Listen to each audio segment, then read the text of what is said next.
इस टाइम हम खड़े हैं लेडी फिंगर के खेत में, यानी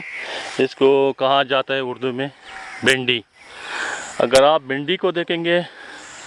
तो यहाँ की एक बड़ी मशहूर सब्ज़ी है हमारे खैबर पख्तूनख्वा की, लेकिन अगर आप देखते हैं तो लोग कोई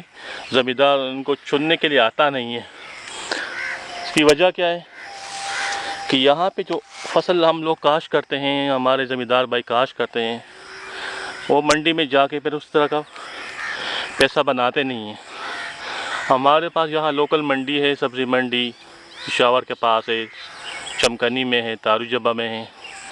वहाँ पे जो भाई लेके जाते हैं सब्ज़ी, तो वहाँ पे उस तरह का रेट बनता नहीं। और यहाँ तक हालात आ जाते हैं कि जो लोग इनके चुनाई के लिए मज़दूर लगाते हैं, वो अपने मज़दूर का ख़र्च भी पूरा नहीं करते। तो मज़दूर का ख़र्च जब पूरा ना हो तो फिर लोग क्या करते हैं, ज़मींदार का जो है ना हौसला टूट जाता है। इसी तरह अगर आप दूसरी साइड पे देखेंगे तो ये बैंगन जो है, बैंगन का फसल आपको नज़र आ जाएगा, लेकिन देख रहे हैं ना, तो यहाँ पे भी जो लोग हैं ना, ये भी एक मशहूर सब्ज़ी है और लोग इसको चुनते नहीं है। और यहाँ पे ये फसल अपने दरख्त में, अपने पौधे में ख़राब हो जाता है। इसकी वजह क्या है? इसकी 3-4 वजूहात है। एक तो यहाँ की जो सब्ज़ी हम लोग काश्त करते हैं या यहाँ के जो बागात हैं, ये जो है एक तो ये कि गवर्नमेंट की तरफ से ये इसके लिए कोई प्रोटेक्शन नहीं है। ये सामने आपको जो बाग नज़र आ रहा है, ये आलूचे का बाग है, आलू बुखारे का। तो एक तो गवर्नमेंट की तरफ से कोई प्रोटेक्शन नहीं है, गवर्नमेंट की तरफ से कोई सब्सिडी नहीं है। इसके अलावा यहाँ पे जो है इंडिया की तरफ से जो सब्ज़ियाँ आती है या बाकी ममालिक से जो या बाकी शहरों से जो सब्ज़ियाँ आती हैं, वो यहाँ पे लोकल मंडियों में हमारे जो लोकल फसल है इसकी जो रेट को गिरा देते हैं। इसकी वजह से लोग फिर क्या करते हैं, तो यहाँ पे फिर लोग सब्ज़ी भी काश्त नहीं करते, बागात भी काश्त नहीं करते, ठीक है। और लोगों का सारा रुझान जो है ना यहाँ पे टिम्बर की तरफ मुड़ गया है। टिम्बर मतलब ये कि पॉपुलर, ये सफ़ेद है जिसको हम पुश्तो में कहते हैं, चिनार कहते हैं इसको, वो लोग काश्त करते हैं। तो ये एक बड़ा नेगेटिव बात है, बड़ी नेगेटिव बात है। और गवर्नमेंट को चाहिए कि हमारे जो इलाके के ज़मींदार भाई है, काश्तकार भाई है, इनके लिए सब्सिडी का कोई प्लानिंग करे, इनके लिए लोकल मंडी में कोई प्रोटेक्शन के लिए कोई इनके लिए इक़दाम उठाए जाए। और ताकि यहाँ के जो लोग हैं, ज़मीन इतनी ज़्यादा नहीं है लेकिन जो लोग यहाँ पे काश्त करते हैं, ताकि लोगों का जो है ना एतमाद अपनी फसलों पे पुख्ता हो जाए। और ये जो है फसल, ये सिर्फ यहाँ लोकल मार्केट में इस्तेमाल हो रही है। तो लोकल मार्केट में कितनी कंजम्पशन होगी, लोकल लोग यहाँ पे लोकल देहातों में। मंडी तो ये है कि मंडी में हमारे फसल का कोई पूछता नहीं है। तो इसके लिए इक़दाम की ज़रूरत है।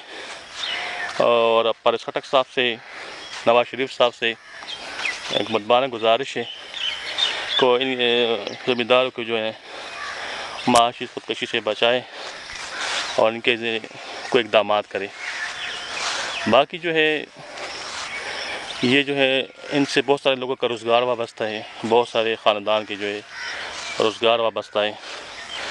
बहुत से लोगों की नस्लें यहाँ पे ज़मींदारी में लगी है,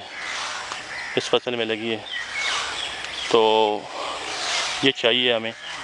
गवर्नमेंट से रिक्वेस्ट है। मरगी दा बिंगनेश तासुरी और बाटिंगड़ में तराशी से इंटरव्यू देने वाला मैं यार। हाँ, वो कंधा मरगुरी तो बिंगलों सबा से रेट दे बिंगलो खनन सबा डेर कमज़ोर है बाजार सिंगे कमज़ोर से मतलब पंड पर 200-300 रुपये बांधी थी। तो पंड किस उम्र बिंगले भी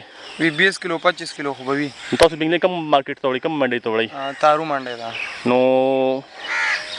20 किलो बिंगले चिकन भी कहना, पंड चिकन भी 20-25 किलो यो तकरीबन 300-250 दा को बेखला खर्चम ना बराबर है, न बराबर है चरता बराबर है। होसबा के बड़ी की खराबी की नो खामा खावडल खो बेगोड़ तो चिकन दा बिंगले वाली कर लीजिए, तो दा शान रेट ना कही, तो बिंगले वाली कर लीजिए। बस मु खोवे जुमला मजदूरी के नो दा खुदा बाजार खबर हो, बाजार कमजोर है, दा खुदा किस्मत के नवली करी जुम तब पता हो मखना सही दा बाजार कमजोरी का ना। और दा बाटिंग ना चारी دم زمګری نو باټینګ تاسو راشي باټینګ نه لګ دای بار کراته وای باټینګ سره ریټ نن سبا باټینګ نن سبا د دې راټه څخه 200 250 پورې پنځي نو پند کې 100 کیلو وی پند کې دا 7-8 کیلو وی باټینګ خریټ کی لګا نو هغه تور منډي ته تاسو وړي هغه هم تارو کو نو دا ریټ ولې د دې ورته دلې دی بنګلور ریټ ولې ورته دلې یا چې کم دی هم ټماټر مو کوي ټماټر ریټ هم کم شي یا ولا بازار پورې خبره نو بازار بس سره کیږي تاسو ماته د دې بار کوی چې دا بازار بس څنګه کیږي بس بازار به دې سره خشي چې کم دکانونو والی ای چې ارسه اخلي زمونږ نه خردان اخلي او چې خرتي خګرانه خرتي تاسو دکان تم را پکاري چې په خره ټی اخلي او په خره ټی خرتي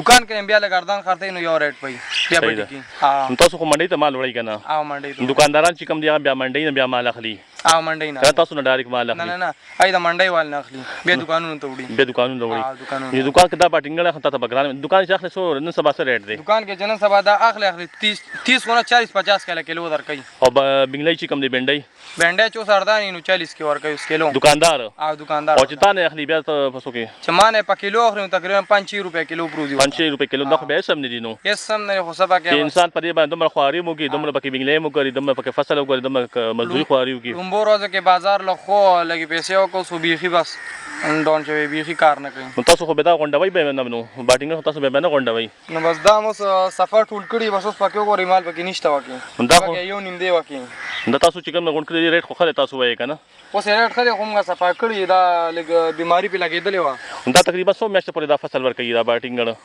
دا خو تقریبا 15 شپږ میاشتې پورې ورکوي 15 شپږ میاشتې پورې او دغه بنگلای څومره ټایم پورې فصل ورکوي دام دغه 15 شپږ پورې ورکوي 15 شپږ میاشتې پورې ورکوي صحیح ده دا بنگلای به تاسو خپل ریټو برابر کی کنه یار خپل دغه خو کړی خپل مزدوري ورسې کړی دي او بندا داسې ولاړی ده هم دا چې خو لکه بازار به ډېر کمزور دی دغه د وجه دا تاسو پنجاب ته ولې نه لګي پنجاب ته نو مال لګ دی کنه چې چاره مال ډېر خو بیا مال ته لګ نه چې تاسو فرض کړئ منډي ته یو څه یا فرض کړئ نو کسان سره ملګری شي بیا پنجاب ته مختلف علاقو ته یو څه اته خو بیا ریټ به خملاوي کنه الته به خملاوي خو لکه دا دلته سوکو زینا کنه صحیح ده کنه باټینګ په دې علاقه دومره باټینګ او دومره سبزی ده او نزي کنه دلته نه چې مازدات لې ټول یو پکې مال چولو خمیدار بار ته دا سوکشای نه چې دلته فصلونه غون کې بیا ګاډ ډک کې بخوا ولېږي نو دا سوکشای ترې مرګانو مزدو والا شته ای بالو چم دلته نه وړه صحیح ده او دا موړي خو اوس نوړي اوس نوړي صحیح ده اوس هم دا دکانونو والا منډه کې مال والی هم دغه کې وړي گاډو کې وړي با صحیح ده تاسو کوم کلی تاسو زه فاضل کورونو مدي مخامخ کورونو فاضل دا مخامخ کورونو تاسو نوم څه دی محمد اسماعیل او والد صاحب څه نوم دی حاجی ګل فراز خان تاسو دا غیز وی ګل فراز جی صاحب وی تاسو بالکل نو والد صاحب نه سبا پټی ته نه راځي وای تاسو راغلی اوس نو مخ کې لاړ اوس چکر ووالو نو خو پیژنې کړه مزدا امیر صاحب مې پیژاندو دا امیر صاحب چې کوم دی دا ما ور دی ها ها کنه بس بیا تاسو پیژنم نور بس مهرباني